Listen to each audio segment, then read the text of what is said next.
এই আমাদের পেঁপে গাছ থেকে আজ একটা হলুদ পাকা আনারস পারলাম। এই আনারসটা এখন পেঁপে গাছ থেকে পারা আনারস এখন কেটে দেখবো কিরকম হয়, পেঁপের মতোই হয় নাকি আনারসের মতোই খেতে, সেটাই দেখার বিষয়। এই হলো আমাদের বাড়ির আম গাছ। আম গাছ থেকে দেখো কত সুন্দর আম পারলাম, জানলা দিয়ে একদম ডাইরেক্ট পেরে নিলাম।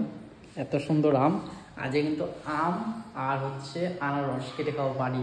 পেঁপে গাছ থেকে আনারস পাড়া আর আম গাছ থেকে কাটবো। ফার্স্টে কিন্তু এই আনারসটা কেটে দেখি। আনারস খাওয়া কিন্তু সত্যি স্বাস্থ্য খুব ভালো, কিন্তু আনারসের কিন্তু একটা ব্যাপার আছে কি, এর চোখটা ঠিক করে কাটতে, নাহলে কিন্তু মুখ টুক চুলকায়। খুব সাবধান সেই বিষয়ে। এই আনারসটা কিন্তু পেঁপে গাছ থেকে বাজার থেকে কিনে এনেছি, জাস্ট 50 টাকা নিয়েছে। দারুণ একটা আনারস, কালকে এনেছিলাম, আজকে কাটবো। এখন পুরো পাকা আছে, পাকাও আছে আনারসটা। দেখো আমি যেরকম কাটছি না, একবার চোখটা কিন্তু অর্ধেক বেরিয়ে যাচ্ছে। কাটলে এই যে চোখটা বেরিয়ে গেল। এরকম হয় তোমরা যদি এরকম, অনেকে আবার এটাকে কেটেও চোখগুলোকে ছাড়ায়। এরকমভাবে বের করে নেওয়া যায় আরামসে। চোখটা কিন্তু বের করা খুব দরকার, চোখটা না বের করলে কিন্তু অসুবিধা হবে, মুখ টুক চুলকায়, অনেক প্রবলেম হয়। কিন্তু আনারসটা সত্যি খুব ভালো। আনারস পুরো সাজানো কমপ্লিট, একদম দারুণ সুন্দর দেখতে লাগছে। এবার হচ্ছে এটাকে স্লাইস করবো।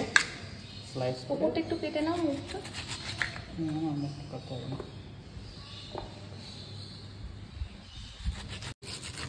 ঝুমঝুমা চুমচুমা স্টাইলে পুরো কাটা কমপ্লিট।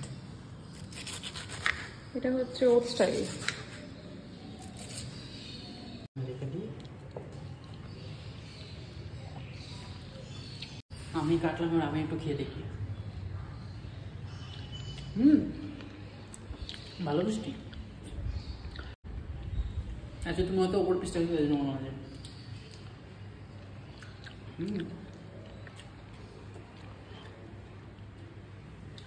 বিশাল রস। আম মশলা জলের প্রয়োজন পড়ে না। আমটা কেটে ফেলি। আমরা কিন্তু আম কাটা কমপ্লিট।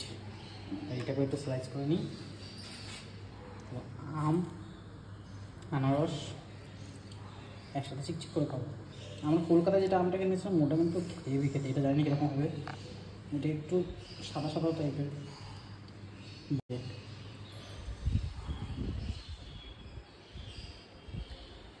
সত্যি ভীষণ মিষ্টি। আনারস আম এই আজকে না ঢুকে যায়।